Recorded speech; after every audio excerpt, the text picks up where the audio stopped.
NPCIയുടെ നിർദ്ദേശമനുസരിച്ച് UPI ട്രാൻസാക്ഷനുകളിൽ വരുത്തുന്ന മാറ്റങ്ങളെക്കുറിച്ചാണ് ഇന്നത്തെ വീഡിയോ.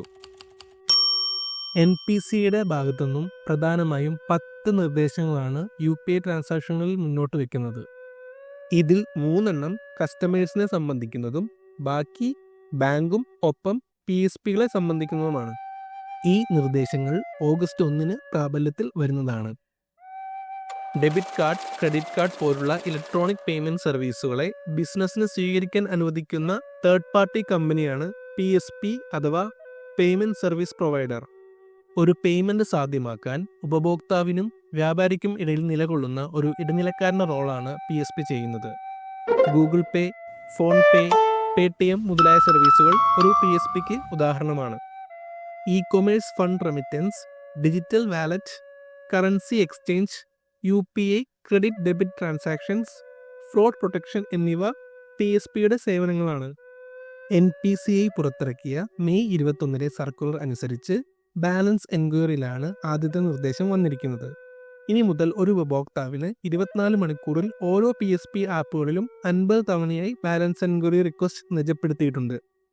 അതായത് ഇടയ്ക്കിടയ്ക്ക് ബാലൻസ് നോക്കുന്ന ഉപഭോക്താവാണെങ്കിൽ 50 തവണ എന്നത് ഓരോ ആപ്പിലും ബാധകമായിരിക്കും. വ്യാപാരികളെയാണ് ഇത് സാരമായി ബാധിക്കുക.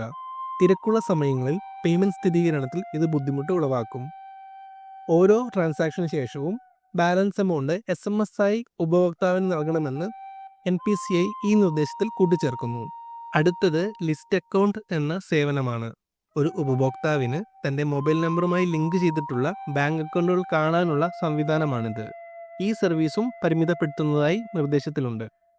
ഇനി മുതൽ 24 മണിക്കൂർ കാലയളവിൽ ഒരു ഉപഭോക്താവിന് ഒരു ആപ്പിൽ നിന്ന് 25 തവണയായി list account service പരിമിതപ്പെടുത്തിയിട്ടുണ്ട്.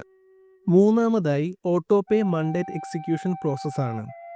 SIP, EMI, online സബ്സ്ക്രിപ്ഷനുകളായ Amazon Prime, Disney plus Hotstar, Netflix പോലുള്ള ഓൺലൈൻ സർവീസുകൾ ആസ്വദിക്കുന്നതിനുള്ള ഓട്ടോ പേ സേവനത്തിന് മണ്ടേറ്റ് സമർപ്പിക്കുന്ന രീതിയിലാണ് മാറ്റങ്ങൾ വന്നിട്ടുള്ളത്. ഒരു മാൻഡേറ്റിന് പരമാവധി 3 റീട്രയലോടുകൂടി ഒരു ശ്രമം മാത്രമായിരിക്കും അനുവദിക്കുക. എന്നിരുന്നാലും ഒരു ഉപഭോക്താവിന് എപ്പോൾ വേണമെങ്കിലും ഇത് സെറ്റ് ചെയ്യാൻ കഴിയും. എങ്കിലും നോൺ പീക്ക് അവറിലായിരിക്കും ഇത് എക്സിക്യൂട്ട് ആവുക. NPCIയുടെ നിർദ്ദേശങ്ങളിൽ ഓട്ടോ പേ ഒഴികെയുള്ള മറ്റെല്ലാ നിർദ്ദേശങ്ങളും സാമ്പത്തികേതര നിർദ്ദേശങ്ങളായതിനാൽ ട്രാൻസാക്ഷൻ പ്രോസസ്സുകളിൽ ബുദ്ധിമുട്ടുണ്ടാവുകയില്ലെന്ന് സാമ്പത്തിക വിദഗ്ധർ പറയുന്നു.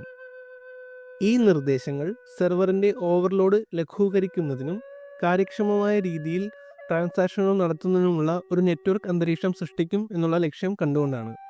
മറ്റൊരു വിഷയത്തിൽ പുതിയൊരു വീഡിയോയുമായി വരുന്നതുവരെ നന്ദി, നമസ്കാരം.